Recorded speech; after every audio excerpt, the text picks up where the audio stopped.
So my dream of conquering Hollywood and becoming a world-renowned actress is finally beginning. Today is my first casting. Oh boy, I hope it runs smoothly. Now I just have to change my clothes. I heard that Jenny Sinclair is here too. She's bound to get the main role, as her billionaire dad is too influential for her to not to. Ugh, you mean Jenny? The talentless eye candy? She's nothing special. Her dad's loaded, and it's rumored her mom is a famous actress. But after giving birth to her, she abandoned her for a movie role. This is so unfair. How are we meant to compete with some rich girl with a paternal sob story? Yes, I'm Jenny Sinclair, the daughter of billionaire Rod Sinclair and the rumored daughter of a mysterious famous actress. People think growing up in wealth means my life is super easy. Wrong! My dad refuses to talk to me about my mother, hence even I myself don't know who she is, and Dad is also completely against my acting dreams. You see, I definitely needed to win this role on talent. Then they'd all take me seriously. It's almost my turn. I'm so nervous. The movie's called The Servant, so the main role is for the part of this maid, and Mrs. Sharma, a veteran actress who had just come back from Hollywood, will play the role of the ruthless mistress. This is it. Fingers crossed I don't forget my lines. Next, Jennifer Sinclair. Ignoring the buzzing gossip behind me, I confidently stepped onto the stage and smiled at Mrs. Sharma. She seemed a little surprised when she saw me. Fetch me a cup of chamomile tea. I was walking with the tray when... Oops! I tripped and fell, and the cup shattered across the floor. You incompetent girl! You do realize that cup was worth more than you are? Huh? This wasn't in the script. Stunned, I just stood there with a confused look on my face. Poof! Miss Sinclair, how are you supposed to be an actress when your reactions are this abysmal? Acting is also about improvisation, not just learning the script by heart, young lady. Jenny, you clearly didn't do your research, as you're clueless about this character. I regained my composure, hurriedly apologized to Miss Sharma, and begged the director to let me try one more time. I don't have time for this. How can a young girl who was born with a silver spoon in her mouth ever understand the life of a maid? Please leave. Other contestants are waiting. So, my dream casting became a nightmare. Ugh, it felt like the whole world was laughing at me. Miss, please get up. You need to eat something. Please don't be down. There'll be plenty of other opportunities. No, that was my big chance, and I blew it. Lucas Hemingworth hates me. That basically means the whole industry will now shun me. Oh, him. My aunt's his housekeeper, and she said he's a horror to work for. He's fired 5 housekeepers within the last month, and now nobody dares apply. Don't let him get you down. Everybody knows how obnoxious he is. Did you just say Lucas Hemingworth is looking for a maid, and you know the housekeeper there? That's right, but this is the perfect way to show him that I'm not just a pretty face. I might seem like a spoiled rich girl. I sure still can play the role of a maid better than anyone else. Please help me, or else I'll go on a hunger strike. Before she had a chance to reply, I grabbed the glass of milk and glugged it all in one breath. Okay then, we have the deal now? Hey, it's me, Jenny. I pass for a maid now, right? Remember what I told you, and never set foot in the master's working room without being asked. Now go to the warehouse and get me the box of Christmas decorations.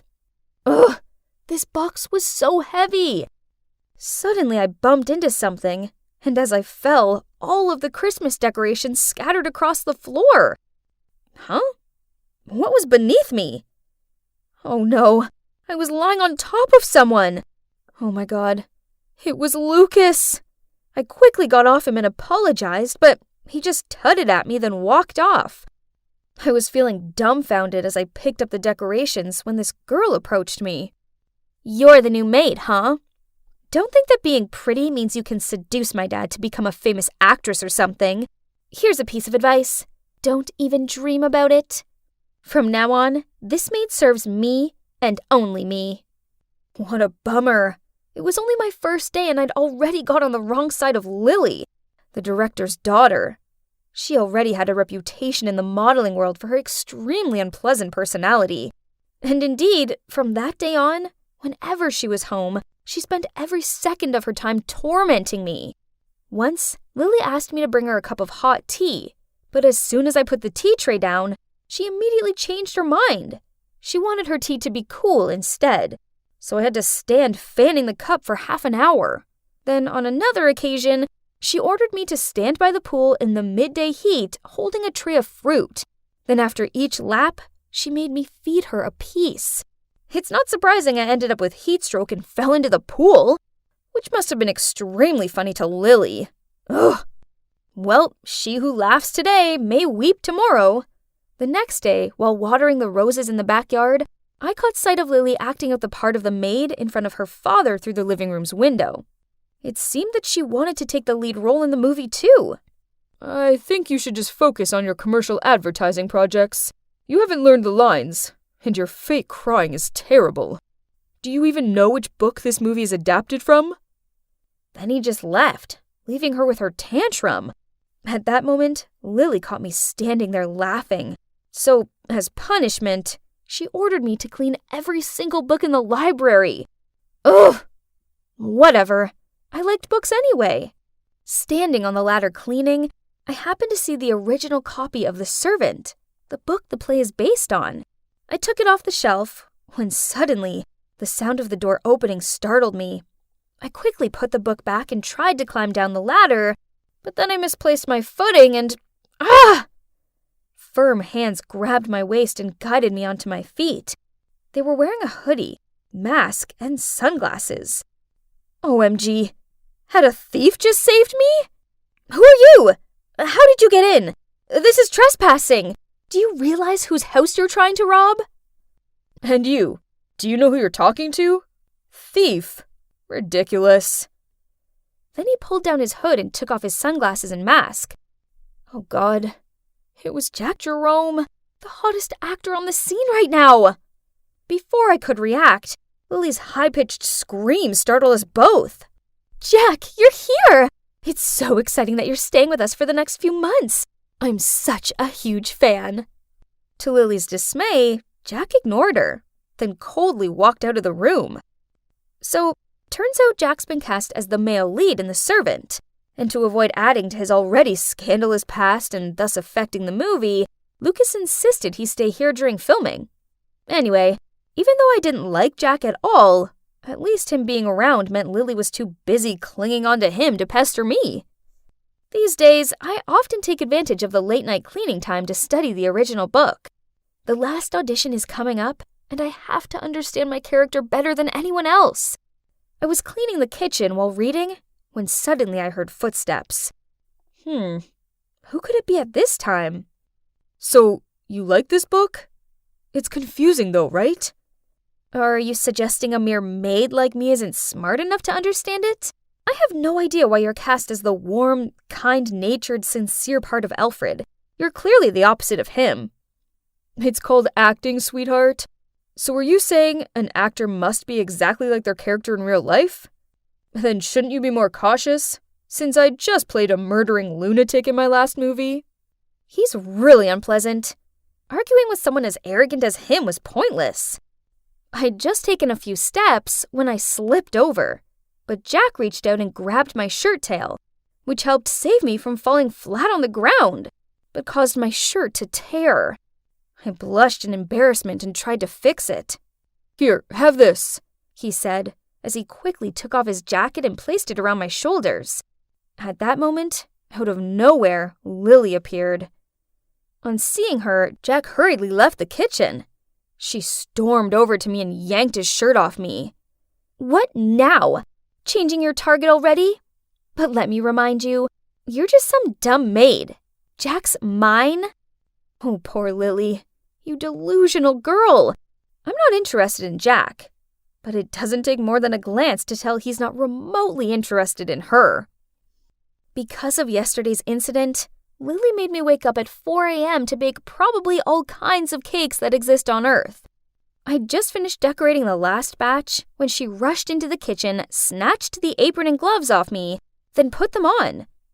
I didn't have time to understand what was happening when Jack walked in and she quickly held the plate out to him. "Have a bite! I got up early to make it for you." What a fake! Jack was about to pop a piece of cake into his mouth when I realized it was almond.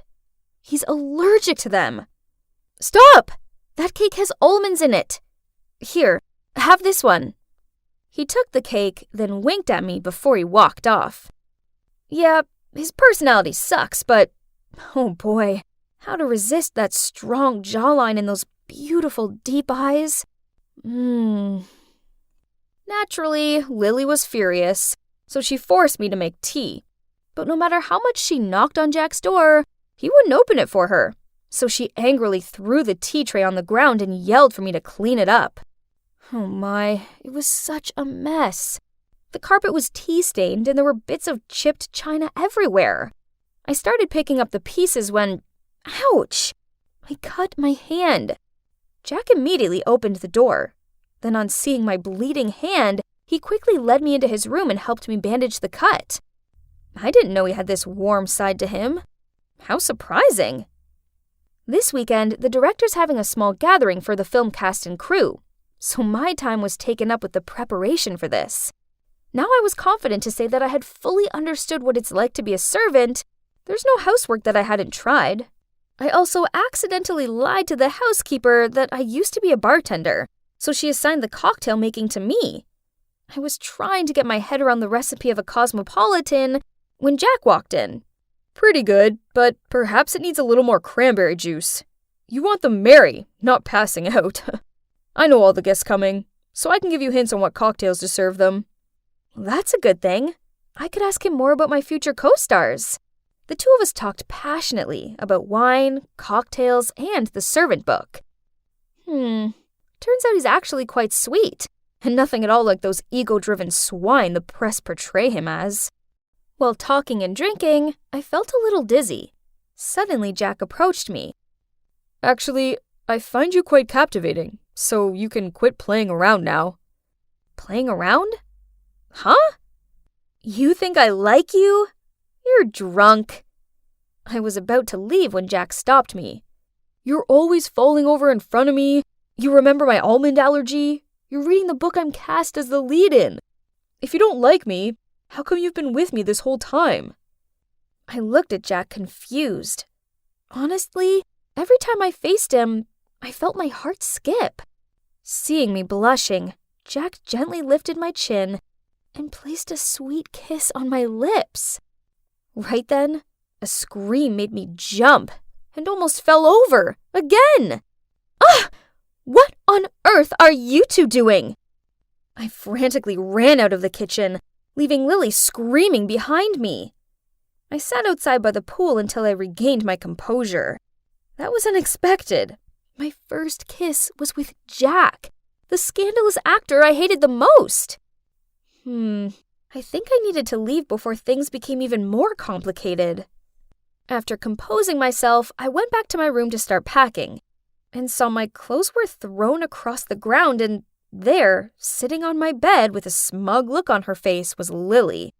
She waved my passport and script in her hand. "Jenny Sinclair, it appears I know your secret. How humble of you to lower yourself to play a maid just to get a movie role.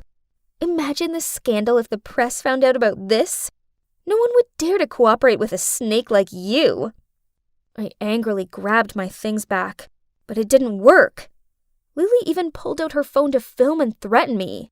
"Do what I say, else this video goes viral. Then not only will your daddy dearest know you've been scrubbing toilets all day, but imagine the damage your lies will do to his precious reputation." Gah! She was messing with the wrong girl.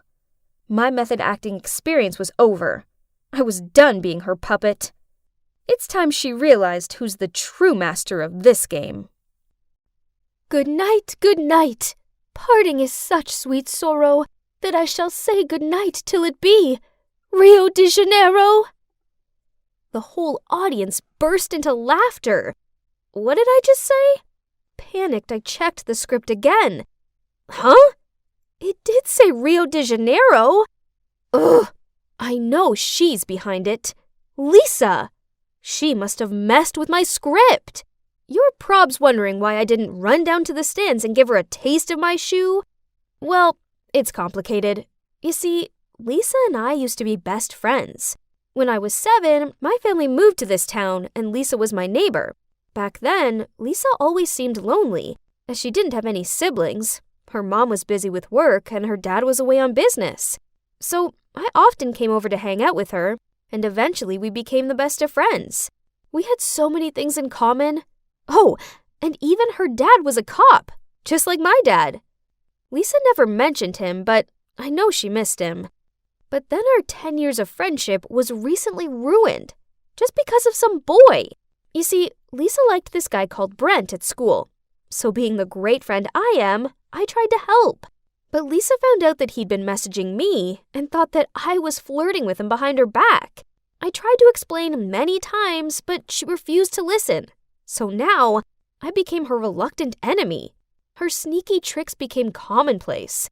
And on this occasion, she won, as she got the role of Juliet, while I was just a boring maid.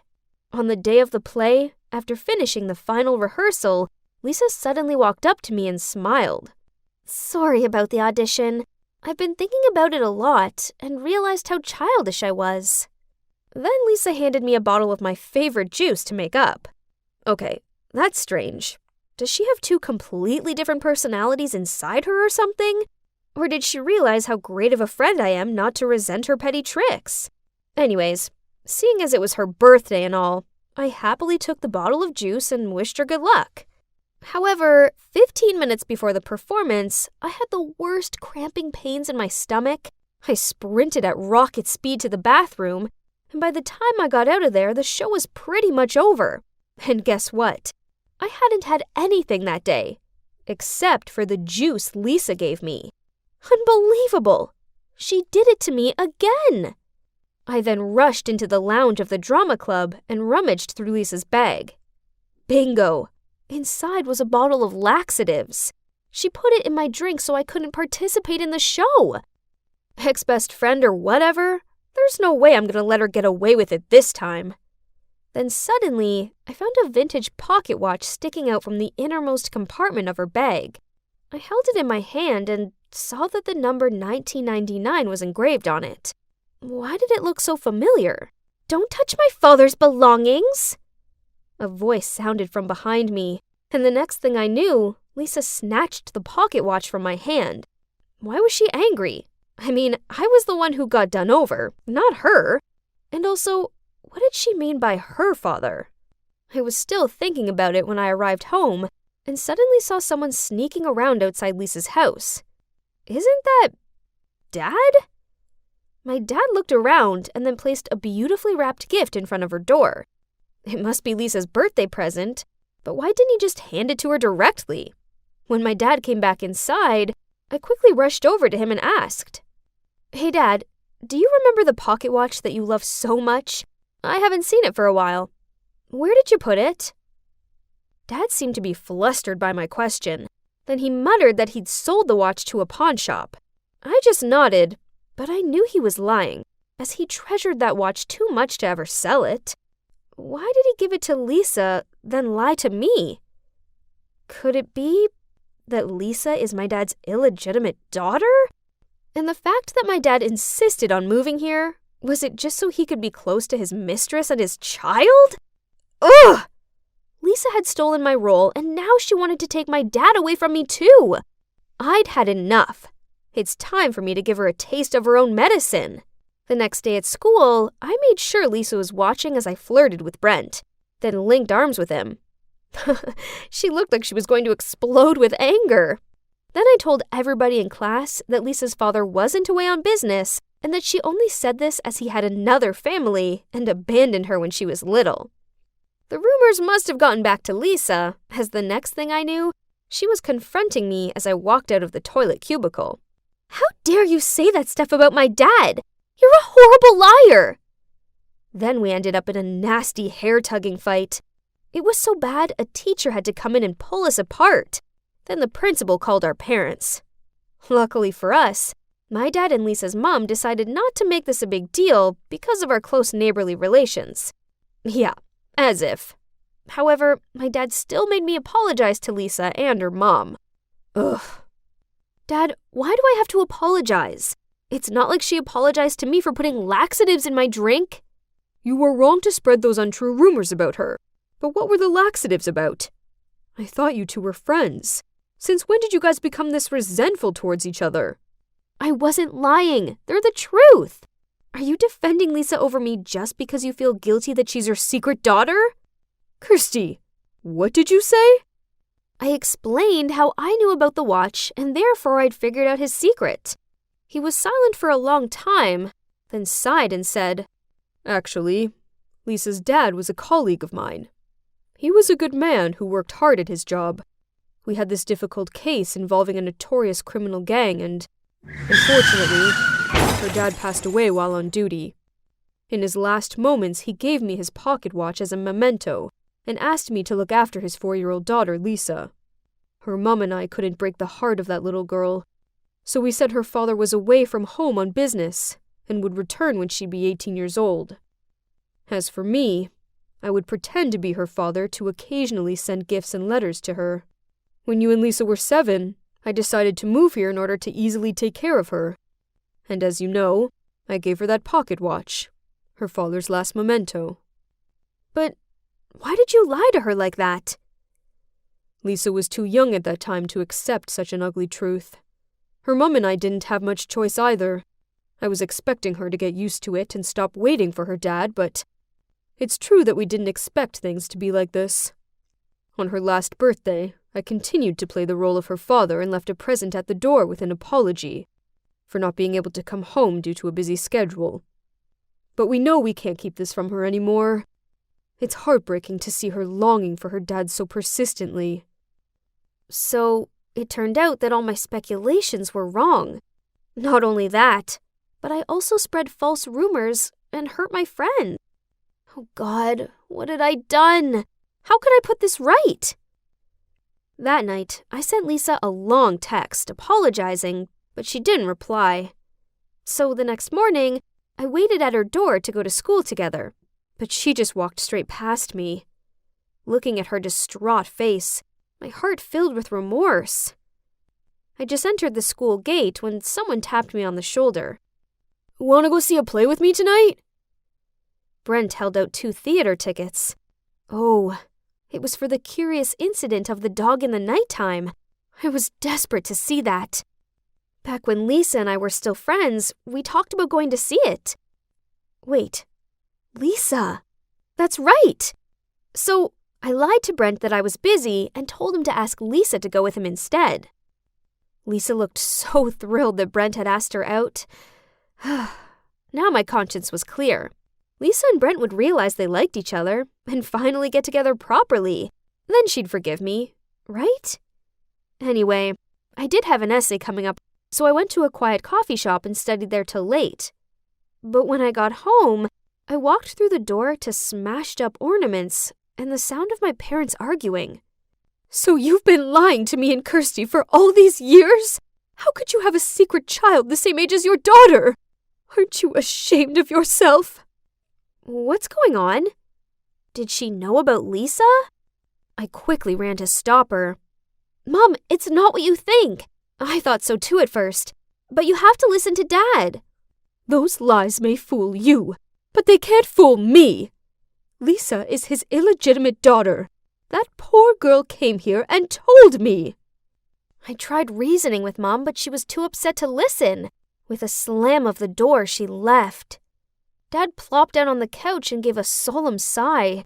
I sat next to him, comforting him that maybe it was Lisa's misunderstanding. Dad, we have to tell Lisa the truth. I'll approach her first to test the water, and then when she seems to be emotionally stable, you will come and talk to her, okay? The next day, as soon as I arrived at school, I immediately went to look for Lisa. There she was, standing by her locker with her arms folded. I walked over to her, but before I could say anything, she shouted, "Stop acting as if you're that noble! I know Brent only invited me to the theater 'cause you told him to. Why do you wish to embarrass me so much?" Then Lisa burst into tears. "If my dad was still alive, he would protect me from mean girls like you." I gaped at Lisa. She already knew everything? But if so, why did she tell my mom the day before that my dad was also her dad? I stood there, refused to move until she told me the truth. Eventually, she blurted out that on her 18th birthday, she saw my dad leaving a gift in front of her house. Suspecting something was up, she mustered up the courage to ask her mom everything. It devastated her to learn that her long-awaited dad was just totally a made-up lie by my dad. She was full of rage towards my dad and me, so she lied to my mom so we'd know what it felt like to have a broken family. I was furious. How dare she do this to my family? But as she sobbed out an apology, my anger faded right away, and I only felt so sorry for her instead. What she had gone through was really unbearable. I hugged her tightly, and the pair of us cried our eyes out. When we both calmed down, we decided to have a frank talk with our families. I told Lisa I didn't mind sharing my dad with her, as he loves her like his own daughter anyway. But in return, Lisa needed to apologize to my mom and explain everything to her so she'd come back home. So finally, my mom has returned, and our two families are at peace again. I'm so sorry. I was out of my mind. I didn't mean to hurt you, Mom. Mrs. Lamont. Everyone burst out laughing. I also took the opportunity to give Lisa's mom a big hug and called her my mom, just like Lisa did. We were all chatting away happily when the doorbell rang. Lisa and I both went to open the door and saw Brent standing there holding a bouquet of flowers. He had this bewildered look on upon seeing us both here. But you know what? It doesn't matter which one of us he was looking for. There's no need for a boyfriend right now, 'cause I already have my best friend right here. Or should I say, my sister?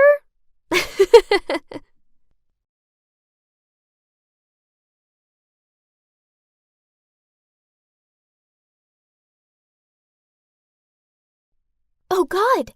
Can I not save one from the pitiless wave? Is all that we see or seem but a dream within a dream? According to the poet, this world and all existing life is an illusion of sorts. As reality doesn't exist, philosophers refer to it as dream argument and dream hypothesis. What? What an interesting lesson! By the way, look at how there's a ray of sunshine coming through the curtains. That's so pretty. This kind of weather indeed puts you in such a dreamy mood, huh? Yeah, right. But remember, there is no rose without thorns. That sunshine may look glorious, but it will harm your eyes. Yeah, I know. The maids always tell me that sunlight is the enemy for me, for my beautiful, sensitive blue eyes. Looking at it once, and I'll never be able to see anything again. That's why I've never been allowed to leave this castle. My maids all look identical in those masks, don't they? When I was a child, of course, I once got curious, and I pulled one of them off. As punishment, I was denied dessert for a whole week. And worse still, it wasn't worth it, as the maid's face was exceedingly ordinary. The masks looked far better. Anyway, I suppose all that matters is that they take great care of me. Each day they bring me food, water, and new clothes. I was sipping my leek and potato soup when I heard a scream. "Let me out!" Curious, I went and hid in a corner and saw two maids attempting to lock the screaming girl into a room. I've never seen that girl in this castle before. I wonder if she's from the outside world. Poor her. It looks like she can't control herself. The world out there is scary. Perhaps it has sent her into madness. It's much safer here in the castle. I can play all day, paint, knit, and read. Oh, how peaceful. But I still couldn't stop thinking about that poor girl. I wonder what will happen to her. The screaming didn't stop, and my curiosity got the best of me, so I snuck into the girl's room. Shh! Stop screaming. No one is listening. Who are you? My name is Mistress. What's yours? Mistress isn't a name. Are you stupid? It's just a name. Everybody here calls me that. This girl was so stubborn. She seemed to be wary of everything. Poor little outside world girl. After much persistence, she told me that her name was Nora. I was about to ask her why she was here, when suddenly 2 maids appeared and dragged me away. Mistress, you should not interact with this wicked girl, and you mustn't be late for your embroidery class. It was nice to finally get to talk to a girl my own age, and I must admit that given her brash nature, I found Nora rather interesting. During class, I kept thinking about how I could sneak out and see her again. Ah! Ouch! That annoying girl's screaming made me prick my finger. I ran out to check on her, but the maids immediately blocked my way. Perhaps I could talk some sense into her. Trust me, the last time I spoke to her, she was acting totally normal. The desperate maids exchanged looks, then let me go to her. As predicted, when I approached Nora, she stopped screaming. Hey, it's Ariana. That's my real name. Screaming never works here. Just pretend you're listening to my words, then I'll help you out. The maids were quite surprised when Nora immediately calmed herself down and showed signs of following directions, so they let us be and left. We began to chat, and ever since then, the maids let me see Nora every day. She told me how before her mother died, she gave Nora an address to find her biological father, who she'd never met before. Nora's grandma helped her set up a meeting with him and took her to the meeting point. She was so nervous, but happy at the same time to finally meet her dad. And at first, he was as kind and charming as she imagined. But then unexpectedly, right after they said goodbye to her grandma, he brought Nora here and let those masked people lock her up. But you're fortunate to be here, as it's safe. No, it's not. That's just what they want you to believe. Then Nora told me about the outside world, about her friends, school, and shopping malls. Every day, she even drew me paintings of the outside world, of beautiful memories with her family, her mom who passed away, and also her dad, even though she only met him once. Family? What is that? All I'd ever known were the faceless maids. The next day when I visited Nora as usual, she suddenly told me, Sis, we need to get out of here. What do you mean? This is my home. No, it's not. It's a prison. Who on earth stays inside for 14 years, huh? It's because of my eyes. I'll go blind if I go out there. My maids only want the best for me. That's why they keep me here. Are you crazy? You've been tricked. Just think about it. Do you know who gave birth to you? And why did that person leave you with these people? Or are these people the ones who took you away from your mom? Don't you want to find out the truth? This was my home, wasn't it? But thinking about what Nora just said, as well as the outside world that she rambled about every day, I suppose it would be interesting to experience it for myself. I'd just have to try my best to protect my eyes. So, I snuck into the housekeeper's room and stole the front door key. As we approached the main hall leading to the door, we saw a masked woman standing by a man. In his arms was a young girl, deep asleep. Huh? That's my dad. What? Did he come to pick you up or something? Don't you see that they're all in the same boat? And she's the ringleader. I peered closer at them and spotted the masked woman's silver hair and luxurious dress. Isn't that my tester? She lives in the grand suite and visits me weekly to assess my learning and etiquette. Mom, how are you going to handle this case? Just leave her in the empty room at the end of the hallway. As for Nora, I think she'll settle in properly in a week or so. Then we can start her etiquette and culture lessons. Which Nora? Ah, I remember. Besides, you should restrict yourself a bit. Ariana, Nora, and now this child? Don't let the list of your illegitimate children be as long as your arm. Then you can just throw them away somewhere. Why bother raising them? They are my grandchildren, after all. They can't end up like those street rats. And who knows? They may become useful. But this has to be the last one. We can't risk Laura finding out about us. It would ruin our family's affluent name. Do you understand? I know, but fear not, as my wife is kind and foolish. She is completely clueless to these matters, thanks to your smart move. So, we were this heartless man's illegitimate children? And because of his deceit, he was forcing us to live in darkness? I don't want to be locked up and lied to any longer. We needed to escape. From then on, Nora kept her act up and behaved like an angel, which eventually led to us being allowed to study together. And today is the day. Oriana is having a convulsion! We must take her to the hospital as soon as possible! However, the maids called the doctor to come round here instead. No! The plan was to escape when we were taken outside. If the doctor came here, he'd discover that my rashes were painted on and our plan would be disclosed. Okay, plan B.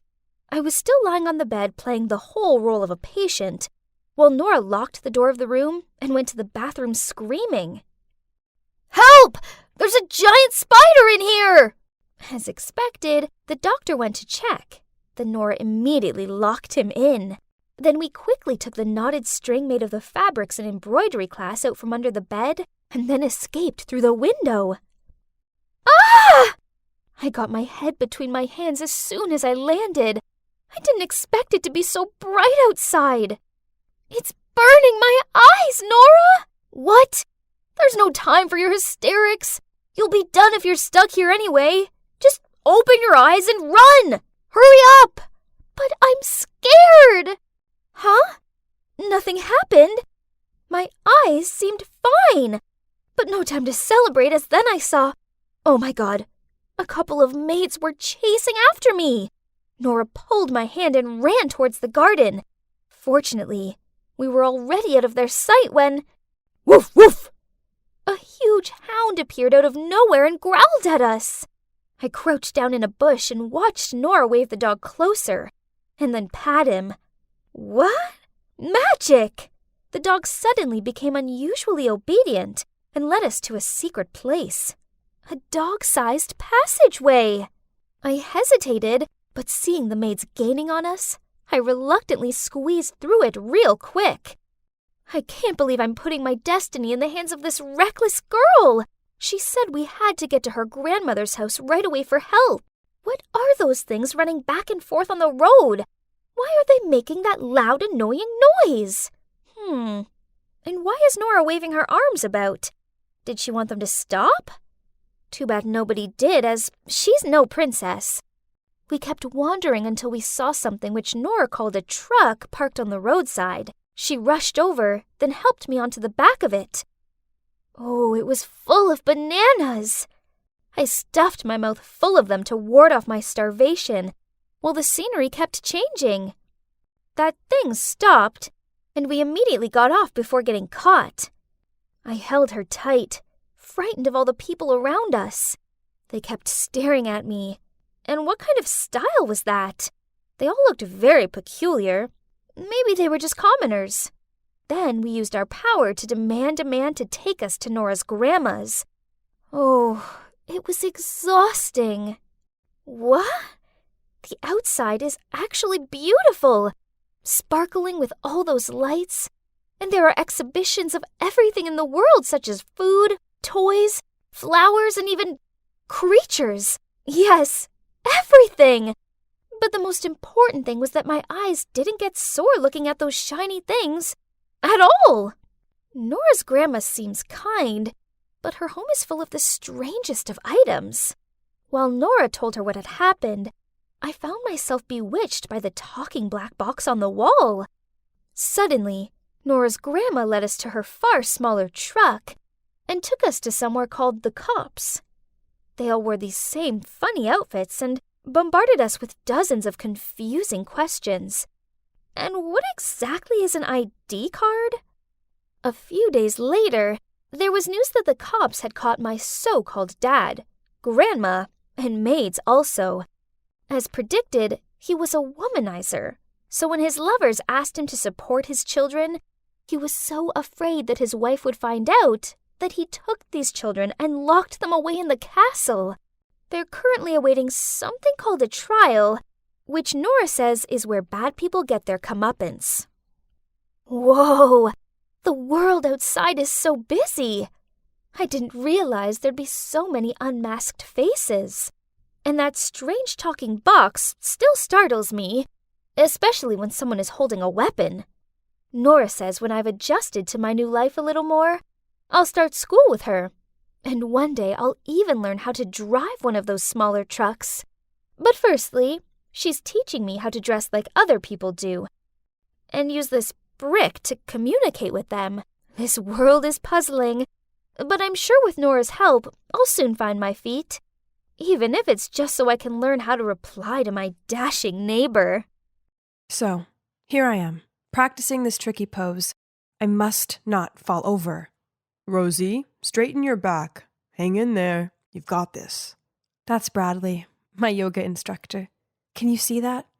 There are more than a dozen people in this class, yet he only seems to encourage me. Did this mean he liked me? I didn't need to look in a mirror to know my cheeks were lobster red right now. I'm Rosie, by the way, 18 years old. I'm still single. Not to brag, but I know I'm kind of pretty, friendly, and fun to be around. So it's easy to tell that many guys are into me. But why do none of them ever dare to confess their feelings to me? What were they so afraid of? Take Bradley, for instance. He clearly liked me, but was too shy to admit it. It was so obvious as he kept deterring past my mat just so he could check out my position. Even my best friend Joseph noticed that, as every time Bradley approached, Joseph would have this cheeky smirk on and send me signals with his eyes. I already told him not to do that. After class, Joseph kept teasing me about it. He told me Bradley definitely had feelings for me and just needed one more push for leverage. Although I reluctantly told him to stop, he insisted on being the wingman by texting Bradley about me. Bradley, why don't you ask Rosie out? You two look really cute together. Come on, you know that wouldn't work. Huh? Why not? Because, Joseph, it's you I'm crazy about. I was not okay. What was the problem with all the men around me? Why didn't they like me? I couldn't go on like this. I must have a boyfriend, and I was dead serious about it. So after researching online, I found a dating coach to save me from my tragic single situation. So Martin, my coach, is super handsome, has a six-pack, and his business is a big hit. He's helped hundreds of sad single people find love. Flashy enough to trust, isn't it? Still, I was quite nervous when I met him. You know, the feeling that a therapist would judge you before treating you. But actually, he was reassuring, very open, and didn't ask too many questions. Let's just be open about this, all right? Manipulating someone into dating you is not the foundation to a healthy relationship. But don't worry, as I have the secret. Day 1, and according to Martin, I needed to learn how to approach new people. I'm pretty shy, so taking the initiative was hard for me, but Martin taught me a trick. When I see a cute guy, I need to approach him within 3 seconds. This way my brain wouldn't have time to think, analyze, then talk myself out of it, and end up missing my chance. Okay, a hot guy was there staring at his phone. I must not overthink. 1, 2, 3, go. Hi! Hi? So I just saw you, and I think you're really hot. I'm here to say hi. Thanks for thinking my boyfriend's hot, but he's taken.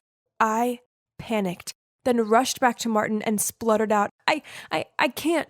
Hey, that was a success. You're just training your mind and body to take action. Go ahead. No way. Should we move to the next step? And this was the next step. I just needed to start a conversation in this place where everyone was in a mood to have a chat. It's simple, Rosie. Put yourself in a talkative mood. Go over to them and give them a compliment. But make sure it's genuine, else it won't count, okay? Got it. I spotted a man sitting alone, so I walked over to him. Hey, I like your ring. OMG, was that a wedding ring? Don't worry. I'm single. And is it that hard to think of something to compliment me on? And, you are smarter than you look. And yep, he left. Oh, what kind of compliment was that?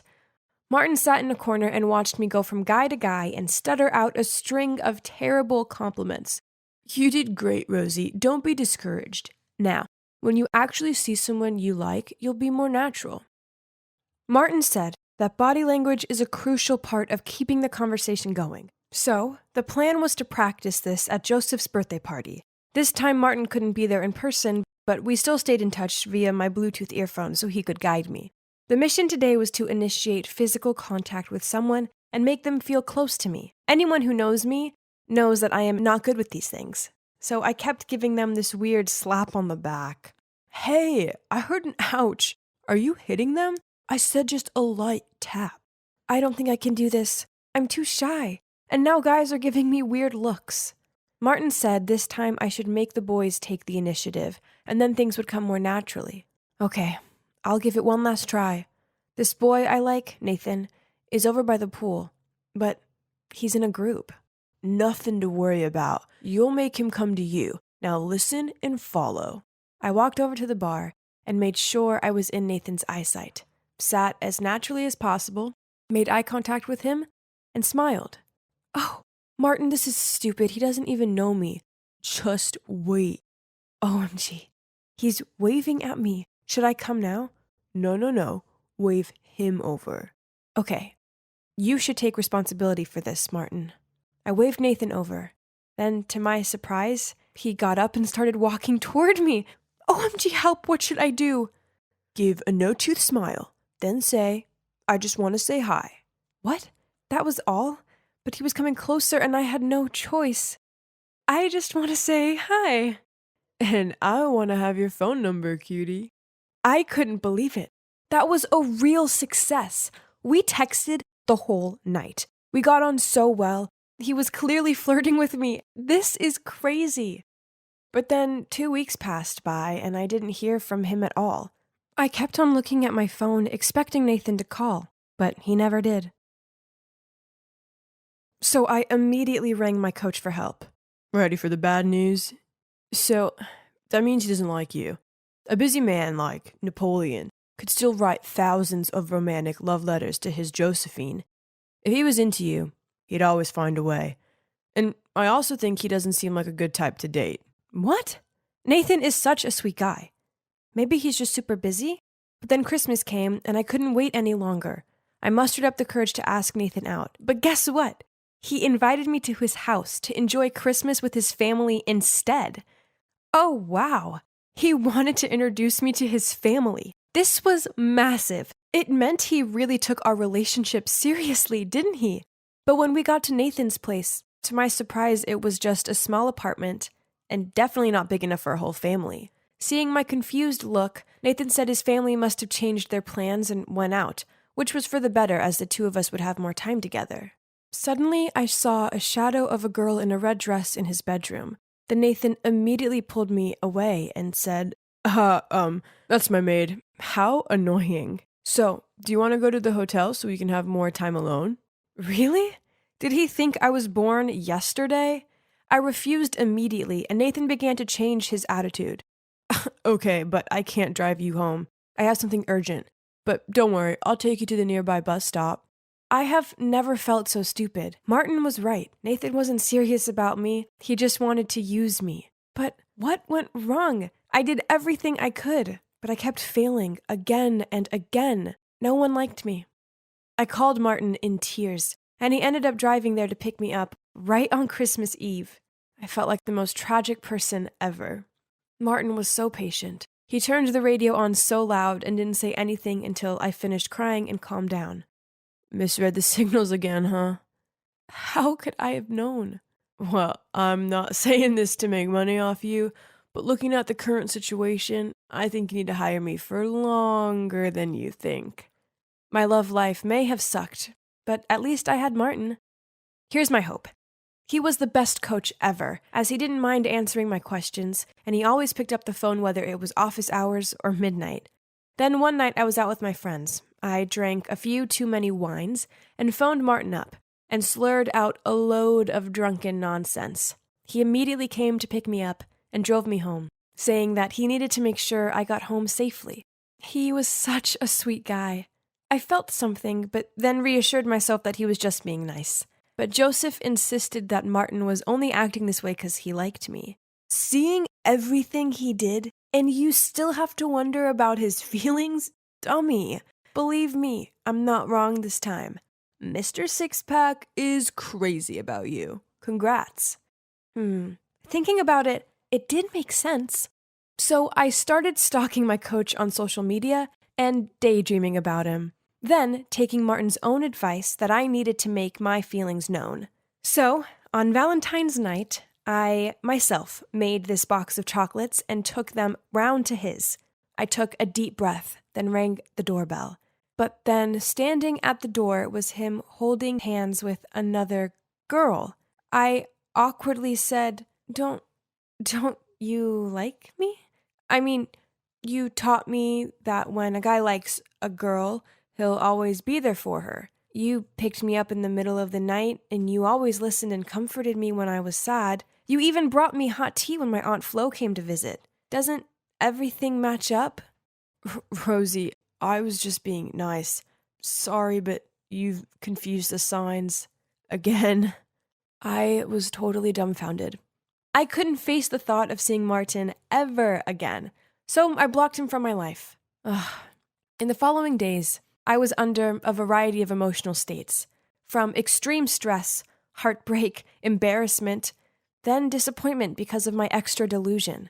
I struggled with insomnia almost every night and tried to bury my feelings by binge-eating junk food.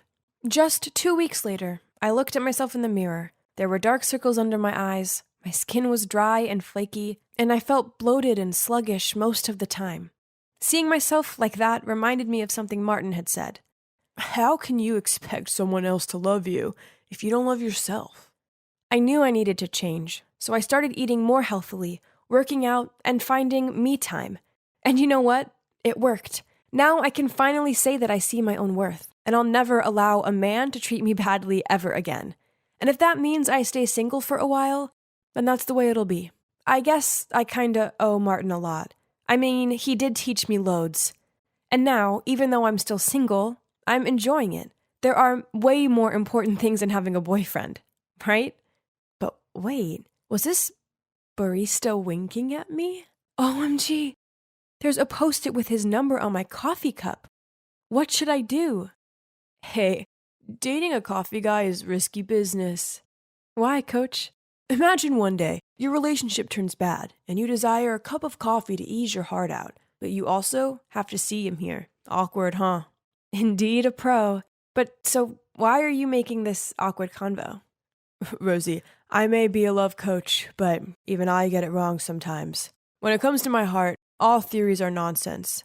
Please, you show me how to love naturally.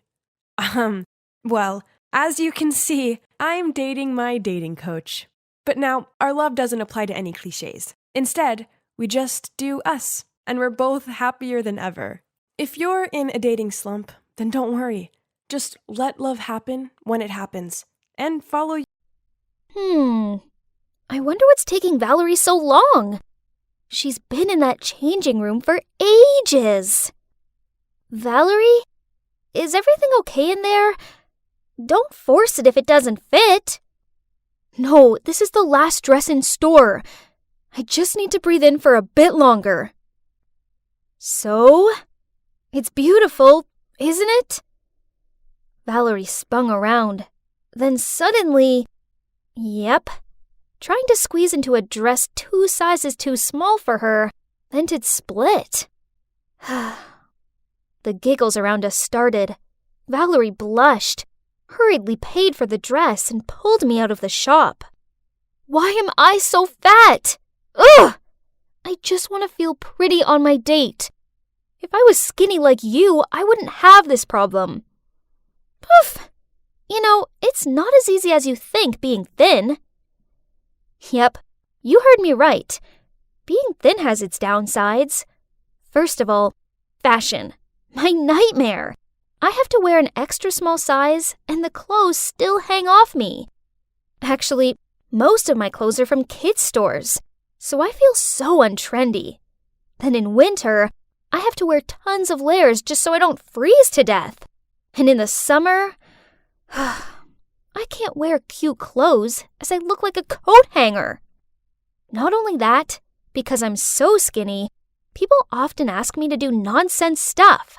Once, I was studying in my room when suddenly I heard my sister Camilla calling me.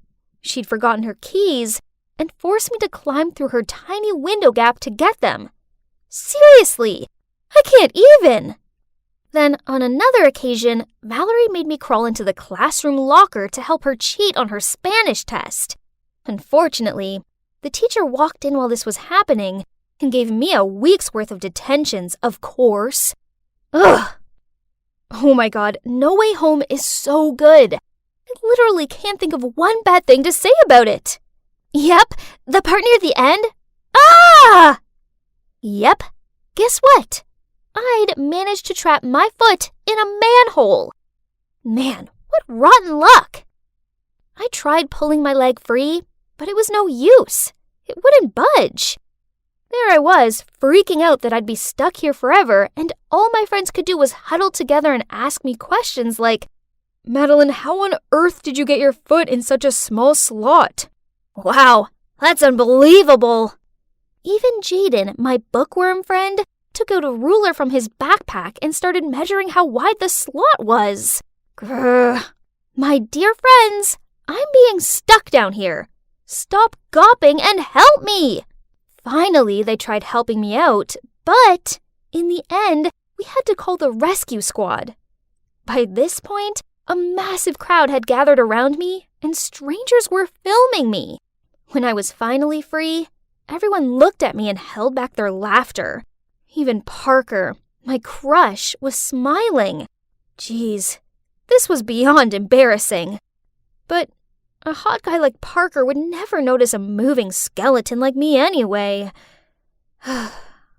Don't think like that, Maddie. You're so pretty. Show me some confidence, would you? Valerie said as she nudged my arm. I put the book down and glared at her, and suddenly noticed Parker walking towards our table, smiling. And yep, he said he wanted to sit with us. Even though I was cheering inside of my head, I still had to act composed. And oh my god, can you believe he even said I was cute? After that day, Valerie kept on encouraging me, saying he had definitely given me a green light. So finally, I gathered my courage to write down all my feelings for Parker on a note and clipped it to his notebook. At the end of class that day, he came to my desk and took my hand. Yay! Everything was fine, great even, until one day when the two of us were taking a romantic walk past the Swan Lake, Parker suddenly turned to me and said, "You're so beautiful, Maddie. And if you just put on a few more pounds, I swear you'll be the hottest girl at school." Yes, I know, but it's hard for me to gain weight. No big deal. Just leave it to me. I'll fatten you up.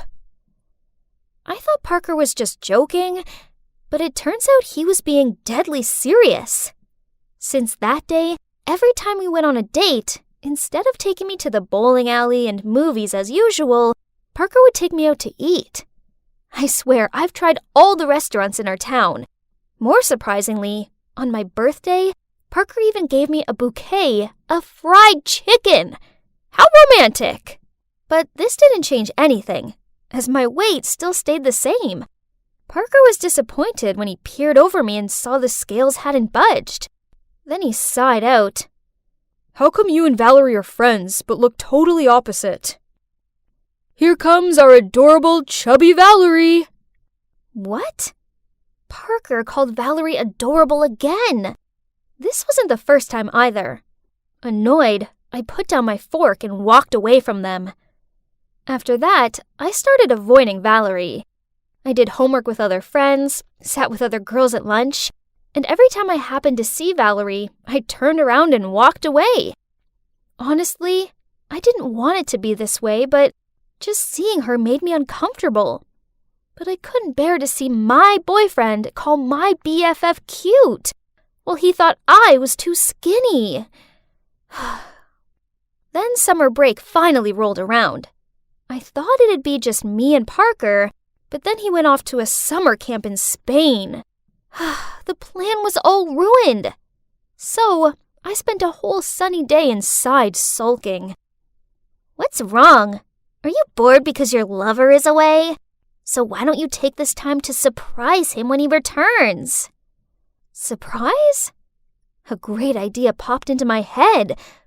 But how do I get chubby? Easy peasy. Okay, if it's that easy, then show me. Okay, if you do my summer homework for me. What? She's such an opportunist. But I really wanted to pile on the pounds and please Parker. So, without hesitation, I nodded in agreement. So, from that day on, I started following Camilla's weight gain plan. I switched veggies for greasy foods, and my main meal was always late at night. I also changed water for milkshakes, but I did have to stop drinking them when the smell of milk alone made me feel sick. Seeing me eating crazy like that, my parents worriedly said, Madeline, eating healthily is important, else your health will be affected. But I ignored their advice. This time, I definitely had to gain weight. Finally, after a month of trying, I gained some weight. Yay! I looked a lot more attractive now, didn't I? I was studying myself in the mirror when I heard my phone beep. It was Parker. He was coming over tomorrow with a present for me. The next day, I put on this hot dress that I'd never felt confident enough to wear before, and I asked Camilla to help me do my makeup. As soon as I finished, I eagerly waited for Parker in the living room. The doorbell rang. I excitedly opened the door, but as soon as he saw me, Parker quickly said, Oh, sorry, I have the wrong house. Then he started to leave. Huh? He didn't recognize me? This will be fun. No, honey, you're not mistaken. It's me, your destiny. Madeline? Is that really you? Oh my, how on earth can you be this big? We've only been apart for a month. So, you don't think I'm prettier now? To my surprise, Parker shook his head. No, you're so fat now. It doesn't look okay. Lose some weight. Huh? This was so confusing. I thought he wanted me to be bigger. As annoying as this was, I still listened to Parker and tried to lose the weight I'd put on. So it turns out that losing weight is far trickier than it sounds. Actually, it's 1,000,000 times harder to lose it than it is to gain it. After a month of healthy eating and exercise, I gained another pound. Ugh! Stop eating that. Are you giving up already? You must try harder. What? It's just some popcorn. Why does he have to be so rude about this? I'll give you 2 weeks to lose weight. Else we're done. Huh? What did he just say? Done? He was the one who wanted me to gain weight in the first place. Now he was threatening to break up with me if I didn't lose it. How ridiculous. You know what? I don't need 2 weeks. Let's end it right now. It's clear you never loved me at all. You only like my appearance. If you truly cared about me, you wouldn't care what size I was. Then I walked off. Ugh! How could I have been so stupid? For the entirety of my relationship with that jerk Parker, I was blindly following him. I only cared about pleasing him, and it cost me so many things, including my best friend. I needed to apologize to her right away. I nervously knocked on the door, then waited. Finally, Valerie opened it, but on seeing me, she went to shut it. I'm so sorry. Just let me explain, please. Valerie, I'm so sorry. It was all because I was afraid Parker would leave me for you. But I realize now that he's a massive jerk, and I was an idiot for ever trying to change for him. Jeez, you're crazy. Parker is totally not my type. I scratched my head and told her about how terrible Parker had treated me and how I'd foolishly listened to him. Man, that douchebag! Then she hugged me. Valerie confessed to me that she'd been trying to lose weight by lowering her calorie intake, but the pounds weren't coming off. And worse still, she felt weak and tired all the time.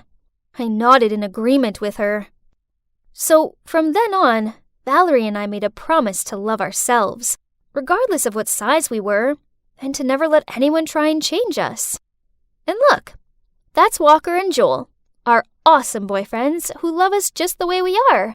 And you know what? It feels so good not caring what other people think. So, don't ever let idiots put you down. 'Cause when you allow yourself to just be you, then you can finally realize just how beautiful you truly are. I stand here before you, looking back fondly on the 4 years of legacy we've all made together. Do you see her? The girl in the graduation gown giving that awesome speech? Well, that was me, Taylor Flores. Take a look at my parents. They looked so proud of me. Oh, but I will never forget this face. This is Jonas, my arch enemy. We were the top 2 students in our school and had been competing against each other since forever. But too bad, Jonas. You lost the final battle because I was the one asked to give the graduation speech, not you. It's safe to say that I had it all figured out after high school. First, I would move to New York to attend the most prestigious college in the city, majoring in English, of course. Then, when I graduated from college, I'd write my first novel, then publish it to acclamation and glory. Now, that's what I call a perfect plan. Just wait for it. You will see my face on thousands of book covers. Taylor Flores' time has come. I want those pages by the end of Friday, else be prepared for a pay cut this month. Ugh! I hate deadlines! As you can see, my life didn't exactly turn out as I planned. What went wrong, you ask? Well, after I graduated from college, I pursued my writing dream. But every agent and publisher I sent my novel to rejected it. I kept pushing myself to write more, but then I ended up having writer's block. I couldn't create stories anymore, so I decided to switch to writing for newspapers. I used to think that if I had to write for a newspaper, then it'd at least be a famous one. But life is not a fairy tale. On the contrary, it's actually cruel and unfair. Well, at least it was to me, because my preferred newspaper rejected me a bunch of times. So now I ended up here, working for this unknown news website with an all-time grumpy manager. Okay, so back to what was happening at the office. Suddenly, my phone buzzed through an email. Oh no, it's an invitation to my high school reunion. No way I could go back to my hometown and see everyone. They'd all see what a loser I'd become and I'd be the joke of the party. All the worst-case scenarios were running through my mind until a call from Amelia came. It's my bestie from high school. She asked me if I was going, and I told her never in a million years. If you don't go, then everybody will assume that you failed in life and you're too ashamed to go. So the best thing you can do is to attend and keep your head up high. Man, Amelia really had a point and was great at persuading other people. No wonder she's now a lawyer. Ugh. So here I was, in front of the venue, feeling so nervous that I thought I may throw up. But it's now or never, right? I just needed to put my game face on. I entered the room to a load of unfamiliar faces. Huh?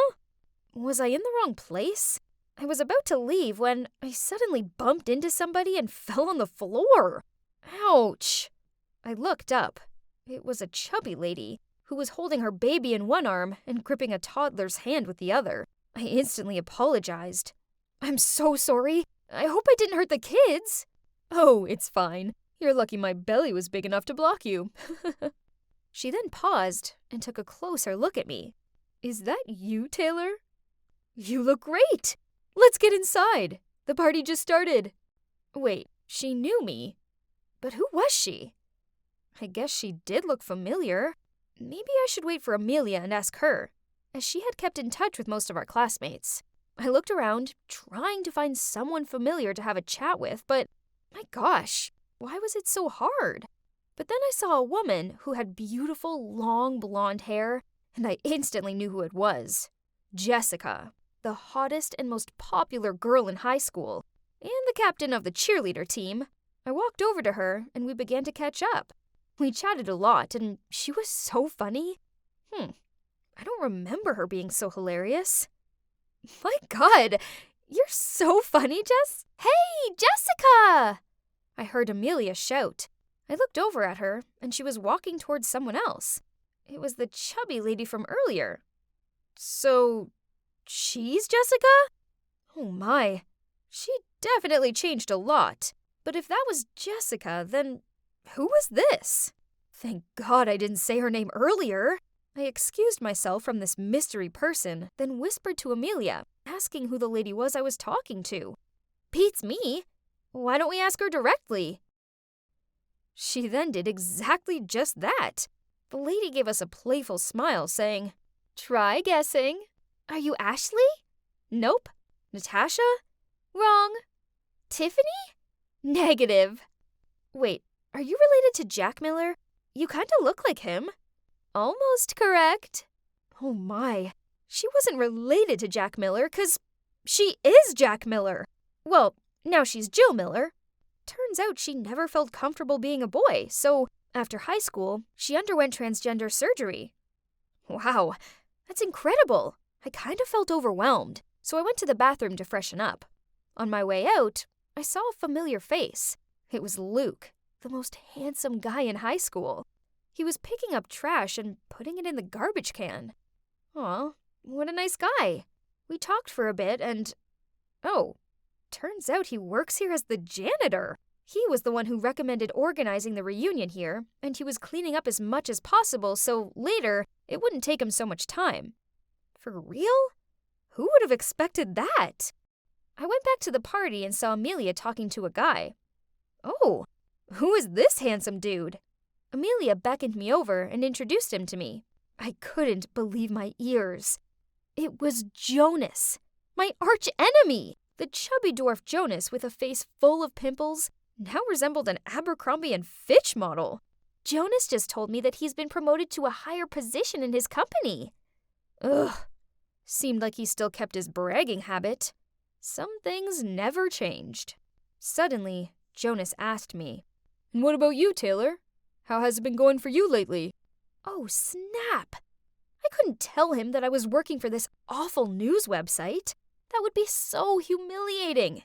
So, thinking fast, I blurted out that I was a managing editor for this huge newspaper in New York. Jonas and Amelia looked at me in shock.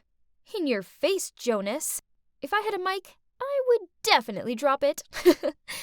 I asked Jonas what position he was promoted to, and he replied, "Oh, I, got Chief Technical Officer." Huh, nice try, but it was no match for my amazing job. I won that battle, loser. Well, in general, the reunion went pretty well, even though I had to lie about myself, but whatever. It's not like I was gonna see Jonas again, right? Wrong. A week later, I received a Facebook friend request from him.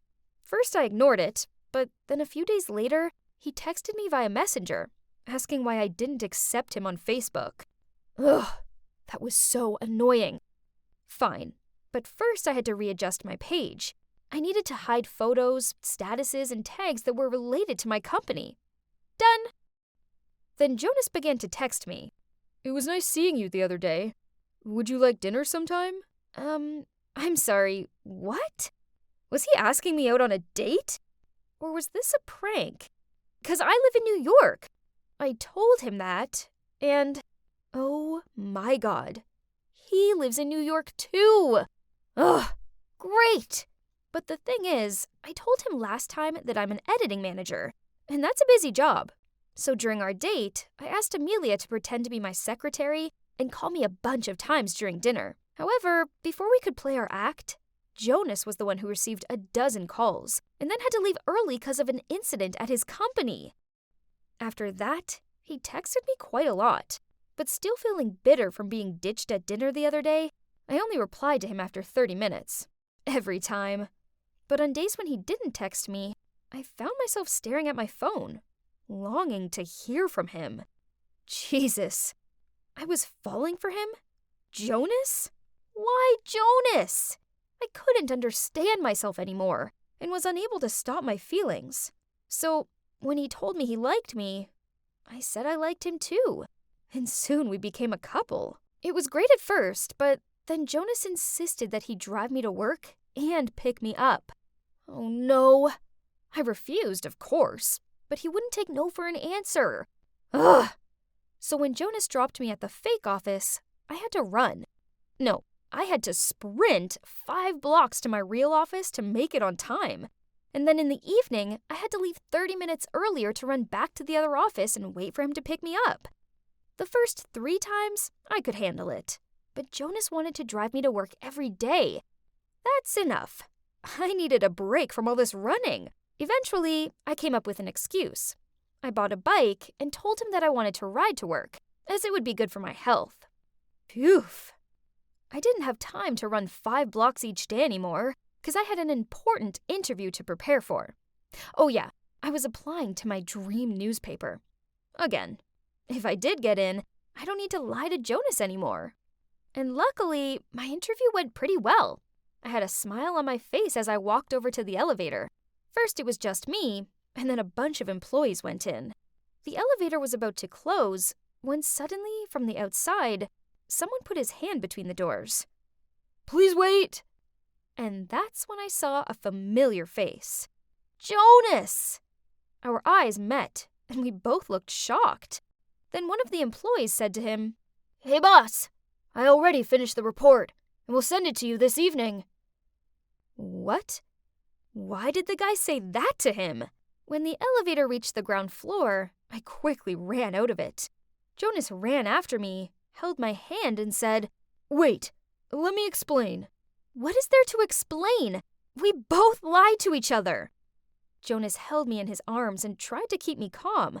Then he began telling me everything. Oh my God. Turns out he's the actual editing manager of this newspaper. Ugh!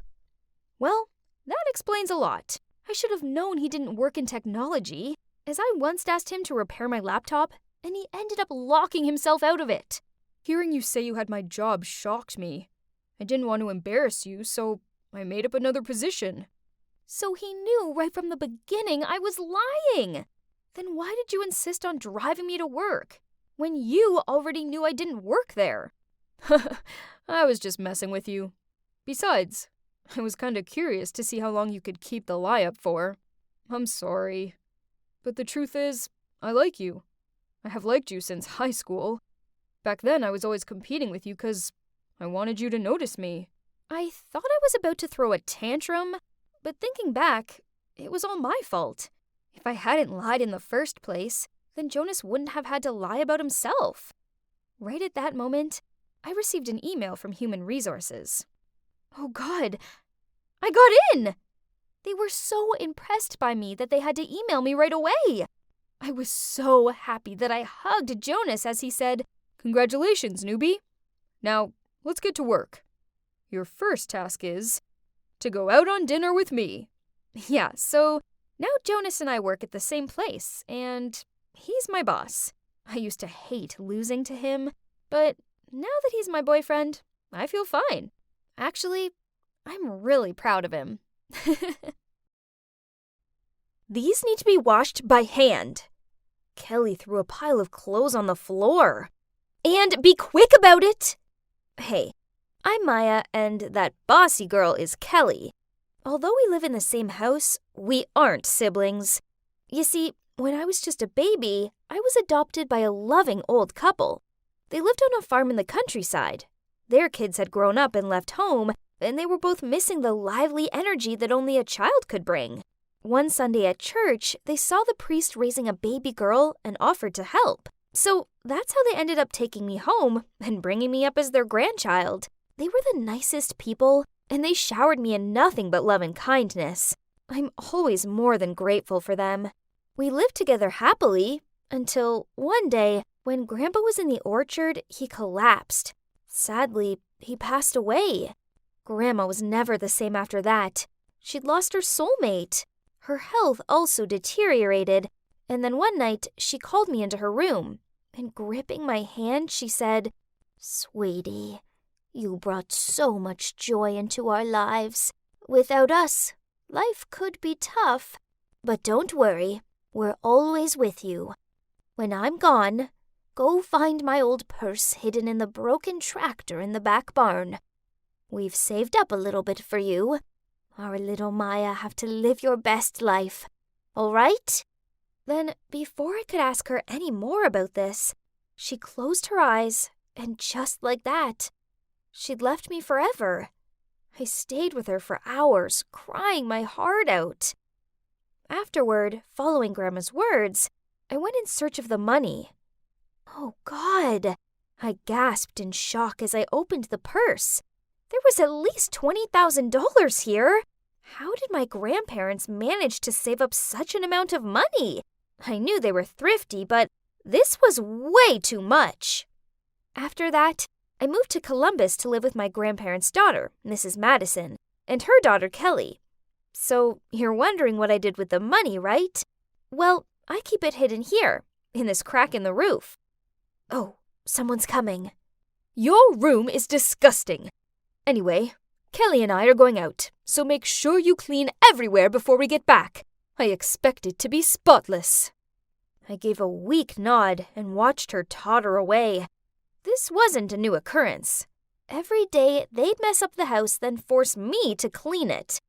I know, I was basically the real-life Cinderella. But it's okay. As soon as I turned 18, I'm gonna leave this place anyway and start living my own life with my money. The next morning, it was raining, so I tried to walk to school as fast as possible, when suddenly, Kelly drove past me and deliberately sped through this big puddle. Mud splattered all over me. Jeez, why is torturing me her favorite hobby? My shirt was filthy, and as I walked toward my locker, some girls laughed at me. One even sneered. The dirty look must be trendy in the countryside, but here it just looks tragic. Yeah, I've been in the city for almost a year now, but I still couldn't fit in. Maybe it's because I always wear the same worn-out clothes and borrow all my books from the library. Mrs. Madison refused to buy me anything new, and I couldn't use my own money, as that would look suspicious. I couldn't even afford to go on the school picnic. I'd never be one of them. Then, during recess, the class monitor, Josie, informed everyone that prom was happening soon, and the dress code was formal. While all the other kids squealed and clapped excitedly, I lowered my head and sighed. I had nothing to wear to prom. Maya? Hearing my name broke me from my thoughts, and I realized it was Josie, and standing around her were some of the nice girls from class. You have to come to prom this time, please. You've never joined us in any other activities before. Don't worry, we will help you look spectacular. I gave an awkward smile and replied, "Thanks, guys, but I can't expect you to do that." They all insisted that I should go, but I remained adamant that it wasn't my kind of thing. Then came meanie Kelly. Maya isn't suitable for this type of event. How dare she say that? I mean, just because I wasn't a spoiled princess didn't mean I wasn't suitable to attend. So I turned to Josie and smiled. Actually, that sounds fun. I will go to the prom. That evening at dinner, I mentioned the prom to Mrs. Madison and suggested that it could be a reward in exchange for doing all the housework. She coldly replied, "You live under my roof rent-free, and now you expect me to do housework for you too? Or what, Your Majesty?" Then she turned to Kelly, smiled, and asked, "Darling, have you decided on a prom dress yet?" Then Kelly showed her mom pictures of gorgeous dresses on her phone, while throwing smirks at me. Ugh! I couldn't sit around looking at Kelly's smug face anymore. This time, I definitely had to go to prom and be prettier than her. So, that weekend, I went thrift store shopping with Josie, and after looking in about a dozen stores, Josie lifted up this really pretty blue gown. It had a tear down the side, but I knew I could easily sew that up and thrift flip it a little. I'd seen people do that on YouTube. The night of the prom, Josie did my hair and makeup, and I showed up in the dress. I felt like a real-life princess, and everyone was looking at me and giving me compliments, while Kelly stood there with her arms folded and a sulky look on her face. Then this boy called David walked over to me and started talking. Turns out, he was the new senior here. All the girls had their eyes on him, including Kelly, who walked over and tried offering him a drink, but he snubbed her and continued talking to me, leaving her standing there in silent anger before storming out of the prom. I had such a wonderful night with my new friends. I arrived home in a great mood and was happily singing to myself. But this instantly changed when I saw Kelly sitting there waiting for me. Such a thief! Now, don't tell me this fancy dress just fell down on you from the sky! Kelly shouted at me. I insisted that I hadn't stolen anything, so she dragged Mrs. Madison to the living room and asked her to check if she had lost any money recently. Mrs. Madison said no without thinking at first, but when she read Kelly's face, she started to fake complaining about some $100 bills missing from her purse, and the two started to jump on me. Ugh! Unbelievable! I ran up to my room and tried to shake away the negative thoughts and think back to how happy I was at prom. Then, as usual, I checked my hiding spot. Huh? What was that noise? I looked towards the stairs, but no one was there. It was probably just the house creaking or something. The next day at school was amazing, as loads of kids stopped and talked to me. Then, when I got home, I went up to my room and double-checked my hiding spot. My heart plummeted in my chest. The purse! It had gone! I frantically searched for it. Then I remembered hearing something last night, and there were only 3 of us in this house. Could it be? Furious, I ran into the living room where Mrs. Madison and Kelly were watching TV. I shouted at them, "My money! I want it back right now!" In an unconcerned tone, Mrs. Madison replied, "What money? What are you talking about? Oh, I see. So you have your own money all along, and have been keeping it for yourself? Poof! What an ungrateful brat! Mom lets you live here even though you aren't actually family, and now you're accusing us of stealing? I knew they'd taken my money, but what could I do about it? I had no choice but to go back to my room and cried as I looked at old photos of me with my grandparents. The next day at school, I really wasn't in the mood for lessons. During recess, I was just staring out of the window in despair when I heard a cough, so I looked and saw David there. "Hey, Maya." He smiled at me. "Are you okay? You seem kinda down." "I'm fine." I gathered up my stuff and left. I know he was only being nice, but I wasn't feeling like small-talking right now. Then, after school, Kelly made me carry her heavy backpack home. I had no energy left to argue, so I glumly did as she asked. That's when David drove up alongside me and asked, "Hey, that looks heavy. Do you need a lift?" I nodded and got into his car while forcing a smile to thank him. He asked, "Maya, what's up? You can talk to me, you know. I'm a good listener. Promise." He's so sweet, and I instantly felt safe around him. We chatted a lot and started hanging out more and more after that. We took walks through the park and had lunch together. I found myself growing closer to him, but not in the way you might think. No, more like a brother. Then, a few weeks later, when Mrs. Madison made me clean up the mess in the house that she'd made again, I found something under her bed. The old purse that Grandma had left me. And the money was all gone! I stormed downstairs and slammed the purse onto the kitchen table. But Mrs. Madison shrugged. "It was my mother's purse. Therefore, That money belongs to me. You obviously stole it from my poor elderly parents." Kelly backed up her mom with her annoying tone. Wow, how low do you have to be to con a sick old lady into giving you her life savings? Grandma left it for me, not you! You two are monsters! I screamed at them, took the purse, and went up to my room. I started to pack, then I was leaving here once and for all. Only, when I went to try the door, I couldn't open it. OMG, they'd locked me in! Worse still, in all the drama, I'd left my phone downstairs, so I couldn't even call David for help. The next day, Mrs. Madison let me out, but only on the condition that I did all the housework, and from now on, I wasn't allowed to go to school or anything like that. And if I broke this rule, she'd make sure I ended up in trouble for stealing the money. So, it is what it is. I had no choice. They've got me on a string.